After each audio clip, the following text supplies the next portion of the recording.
Трамп не успел положить трубку, как уже новый удар по России. Что потеряет Москва после звонка из Белого дома?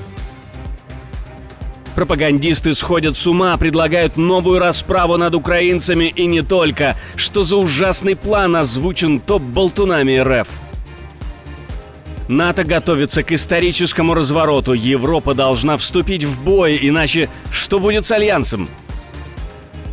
Русский язык расколол надвое еще одну страну. Защищать его Москва уже собирается выдвигаться. Как Лукашенко чуть не выгнали из Китая, еще один взрыв на ЖД в России. И многое другое. Самые важные и срочные новости, эксклюзивные подробности. Вы смотрите информационный выпуск «Нехта». Оперативно о событиях в России, Украине и мире. Раньше и понятнее других. Все, что нужно знать сегодня. Неожиданные последствия и заявления. Белый дом меняет вектор поддержки снова. Трамп говорил с тем, кого называл практически сумасшедшим.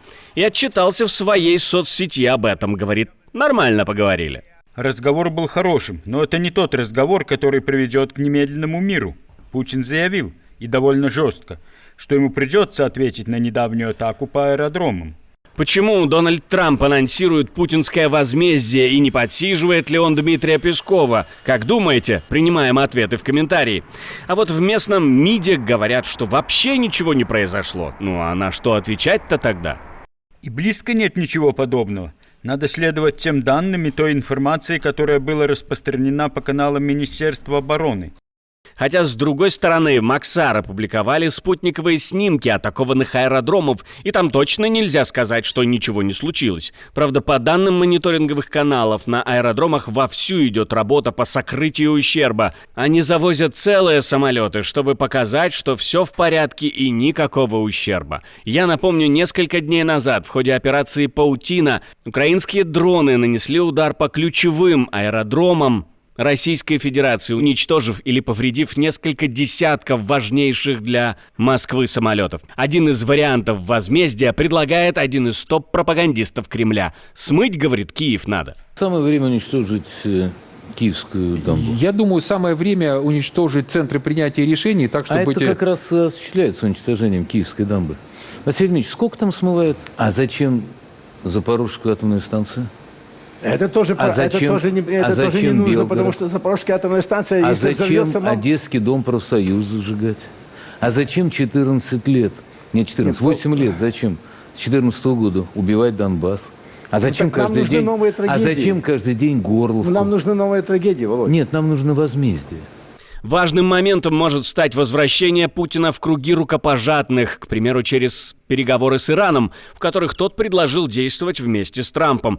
И предложил вместе надавить на Тегеран. Но с другой стороны, после 75-минутного разговора с Путиным, Дональд Трамп разместил у себя на платформе Truth Social материал The Washington Post, в котором звучит прямое предложение ввести 500% пошлины на закупку российских энергоносителей. В статье говорится, что Путин не хочет мира, но он использует переговоры, чтобы затянуть войну и выиграть время. Американская газета призывает ударить по России, по больному, трубопроводы и экспортные доходы. А Трамп, получается, эту идею поддерживает. Если Путин не идет на компромисс, пусть его экономика пойдет на дно. Таков месседж авторов статьи, которую Трамп не просто прочитал, а выставил на показ на своей страничке. В целом, о том, что произошло, мы поговорили с украинским экспертом, главой Центра анализа и стратегии Игорем Чаленко.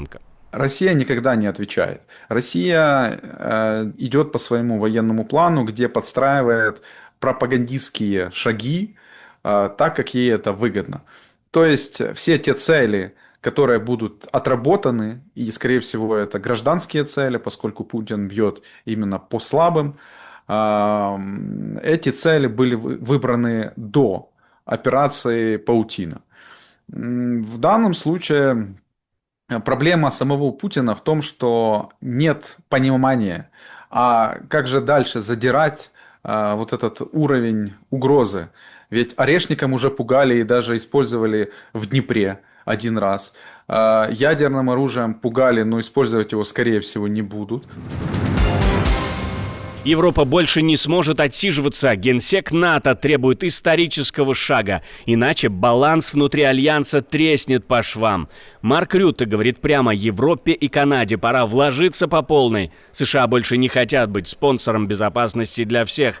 Требуется больше денег и конкретных шагов, от ракет дальнего действия и ПВО до усиления сухопутных войск и систем управления. Сегодня мы должны решить, что нам необходимо сделать, чтобы в случае нападения мы могли защитить себя и, защищаясь, не подвергнуться нападению. Как вы знаете, чтобы подготовиться к войне, нужно увеличить расходы, и когда вы действительно будете готовы к войне, вас не будут атаковать. НАТО требует от стран-участниц резкого роста военных расходов, и теперь речь идет не о 2%, планка взлетает до обязательных 5%. Эту цифру впервые вбросил Дональд Трамп еще несколько месяцев назад, и теперь он требует от союзников платить по полной. Рютте пытается сгладить острые углы и предлагает промежуточный вариант: 3,5% на оборону плюс еще 1,5% на все, что связано с безопасностью, от кибератак до логистики. Но суть не меняется. НАТО ждет денег много и быстро, чтобы страны Альянса сами работали над своей обороной.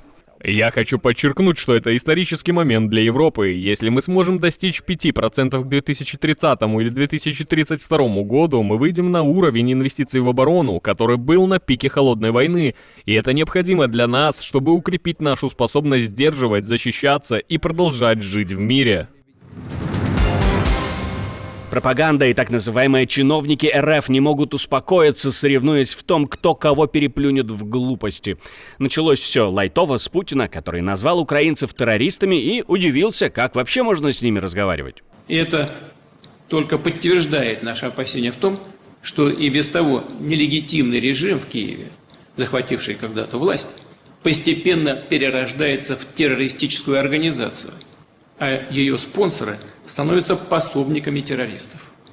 А потом подключились бояре и решили обсуждать этот вопрос. А можно все-таки или нет? Ну, вы знаете, что правило такое существует, и вы знаете, как поступают с террористами.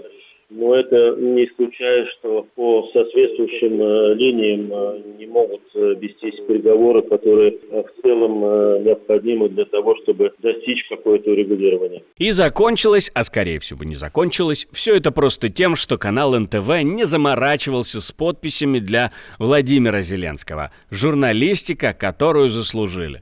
Зеленский решил прокомментировать в привычной ему хамской манере. Они сказали, что готовы на прекращение огня на 2-3 дня, чтобы забрать убитых с поля боя.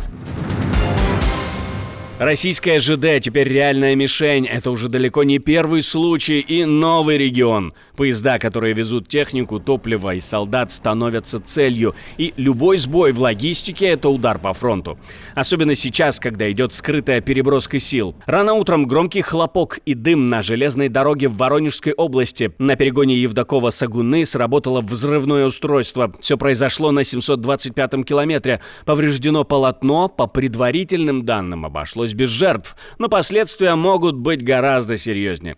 Это уже системно. Вспоминаем серию подрывов в Брянской, Белгородской и Курской областях. Теперь Воронеж, регион, кстати, недалеко от границы, и активно используется для снабжения южного направления техникой, боеприпасами и не только. Интересный нюанс. Взрыв ночью, а жертв нет. Будто кто-то целенаправленно бил не по людям, а по инфраструктуре. А что, такое бывает вообще? Русский язык в опасности. Пора начинать защищать. После слов чиновника о возможных изменениях в языковом законодательстве в Кыргызстане заговорили о судьбе русского языка. Волна пошла с высказывания главы Нацкомиссии по языку. Он намекнул, что нормы закона об официальном языке устарели и их нужно пересматривать. У нас около 500 000 русскоязычных школьников. Что будет, если их родители начнут штрафовать? Это путь к социальному напряжению. Давайте сначала дадим детям базовую программу. Экзамены можно вводить позже, в 9 или 11 классах. Сейчас над этим работают Жогор Кукенеш, Министерство образования и правительство. Пока Лавров с Захаровой не начали называть жителей Кыргызстана нацистами, нужно срочно решать вопрос. Лукашенко срочно полетел в Китай 2 июня, но ключевую встречу с Си Цзиньпином получил только через 2 дня и всего на 2,5 часа. Ни договоров, ни громких заявлений, ни инвестиций. Эксперты считают, визит был не для Китая, а для картинки. Пекин явно не горел желанием принимать Лукашенко отдельно. Его бы с радостью встроили в какой-нибудь саммит с нормальными лидерами. Но раз уж сам напросился, то не выгнали. Китайский товарищ на русском хорошо разговаривает, наш язык знает. Он сказал, что визит был удачным. Удачный, великолепный визит. Ну, мы с другом встретились, пообщались, договорились о том, что мы должны интенсифицировать наши отношения. Ну, вы видите, особо не афишируем там наши встречи с нужными для нас людьми, которые готовы с нами работать. Как Си Цзиньпин говорит, старый мой друг, говорит, что надо делать все быстро, иногда спокойно, но тихо. Китаю важна не Беларусь, а стабильный транзит китайских грузов в Европу, а вот Лукашенко только временный управляющий этой дороги. В итоге 3 дня ожидания, символическая встреча, 0 конкретики. Визит есть, смысла почти нет. Какаду против ракет. В Австралии первый запуск частной космической ракеты сорвал попугай. Пуск ракеты «Эрис» от компании Gilmore Space был отменен в самый последний момент из-за резкого скачка напряжения. Причину обнаружили позже на камерах наблюдения. На записи видно, как дерзкий диверсант Какаду, тот самый белый с желтым хохолком, беспрепятственно пробрался к стартовому оборудованию, устроился поудобнее и начал грызть провода. Все как в старом мультфильме, только на $1 миллион. Теперь запуск отложен, инженеры в ярости, попугай — звезда, а соцсети уже прозвали его анти-Илон Маск. Отдельное спасибо, что досмотрели до конца. Спасибо за ваше доверие. Жду развернутых комментариев, лайков и репостов. Это важно, чтобы нас становилось больше. На этом пока все. До новых встреч и хороших вам новостей.